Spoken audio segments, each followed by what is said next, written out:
We often hear these broad claims about healthcare systems around the world, right? hmm Especially places like China. hmm Big statements, but maybe not always the full picture. Exactly. But what's it really like when you're actually there? Today, we're doing a deep dive into some firsthand accounts. Foreigners living in China sharing their actual medical experiences. Yeah, and it's fascinating. We're trying to get past the headlines. Right. Our mission is to see what the reality is, focusing on how fast things are, what it costs, and what the hospitals are actually like.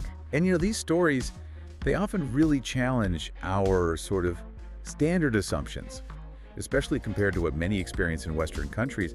The differences can be pretty stark. Stark is a good word. Let's really get into that efficiency aspect first, because some of these stories about speed are, frankly, a bit mind-blowing. Oh, absolutely. Okay, get this. One person, they'd been dealing with undiagnosed facial pain for years. Okay, years. That's tough. Right. So they sought help in China. And from walking in the door registration, diagnostics, even a CT scan, plus initial treatment, it all happened in just 3 hours. Wait, 3 hours for all of that, And- including a CT? The whole process. And the cost. Just about $58. US dollars, 58.64 to be precise. $68. Yeah. That's genuinely hard to believe compared to, well, other places. What are the comparisons like? Well, that same person mentioned potential waits of weeks, maybe months, and costs in the thousands in the US for similar issues. Thousands, yeah. That sounds more familiar, unfortunately. Or like a potential 2-year wait for certain scans in Canada, or even 3 months just for a specialist appointment in Germany with insurance. So yeah, that 3-hour turnaround in China really stands out. Astonishing. And it sounds like that's not just a one-off. No, not really. We saw another story. An English logger got a CT scan in Nanjing, cost him $30. $30 for a CT. Yep. And he had the results in less than 50 minutes. His meds cost about $46 on top of that. Wow. And there's more. A British dad, his son needed dental work, x-ray, treatment, medication, all done in under 2 hours, cost around $40. Under 2 hours for dental. Yeah, and he specifically said how different that was from the UK.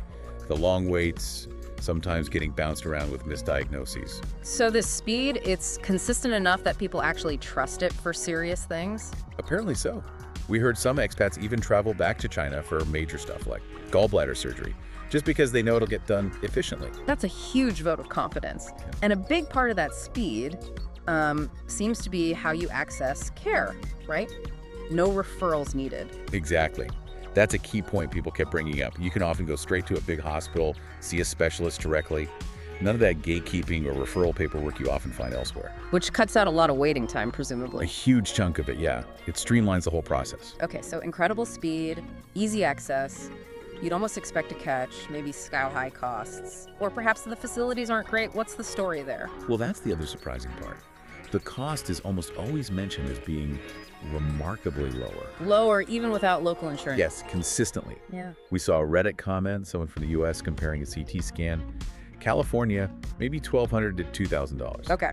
In China, $30 to $60. 30 to 60 versus 1,200? That's that's a massive difference. It really is. Oh. In another story, ER visit, fractured foot, Washington, D.C. bill, over $10,000. Ouch. Same kind of urgent issue in China, even uninsured, around $150. Okay, the affordability is definitely remarkable. What about the places themselves, the hospitals? People often describe them as really modern, super clean, and very efficient. Some even compare them to shopping centers, Shopping centers, how so? just because they're often huge, well-organized, lots of people moving through smoothly, and they have amenities like good, affordable food options right inside. A different vibe from what many expect, maybe less sterile. Interesting. So, modern facilities, low cost. What about insurance for foreigners who live there long term? Is that an option? Yeah, it's pretty straightforward. If you're legally employed, your employer can usually get you into the basic public medical insurance system. Okay, so there's a public option. Right. And on top of that, there's a market for commercial insurance. You can get comprehensive plans, even high-end ones, covering private hospitals, international wings, that sort of thing. So quite flexible. It sounds almost too good to be true. Efficient, affordable, modern. Are there downsides? What are the challenges people mention? Oh, definitely. It's not perfect. A big one is crowding. These efficient hospitals are popular, so they can get really busy. It might not feel like a very personal experience sometimes. Right, high volume. Makes sense. And language can still be a hurdle. While more places have English services or translation help, it's not universal. You might need a translation app or to specifically seek out international departments. Good tip. Anything else? Just that the doctors themselves are often under a lot of pressure, seeing so many patients. It's an intense environment to work in. Right. Good to keep that context in mind. So wrapping up this deep dive, it really shows a side of Chinese healthcare maybe many haven't considered.